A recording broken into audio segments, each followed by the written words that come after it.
শাশুড়ি। ও পুরো আমার মেয়ের মতো থাকবে। সে তো অবশ্যই। বিয়ের পর ওকে কোনো কাজ করতে হবে না।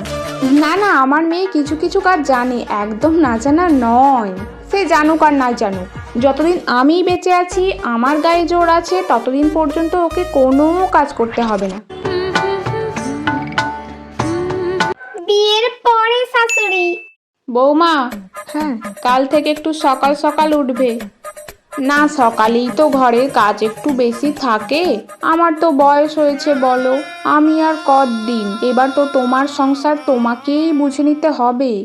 সরি মা, আমি আসলে বুঝতে পারিনি যে আমার কালকেই বিয়ে হয়েছে আর আপনি আজকেই বুড়ো হয়ে যাবেন। আমি তো আপনাকে অনেক ইয়াং ভেবেছিলাম। সরি, হ্যাঁ সরি, কাল থেকে আর হবে না। কি? না না, কিছু না, আমি বাকি কাজগুলো করে দিচ্ছি।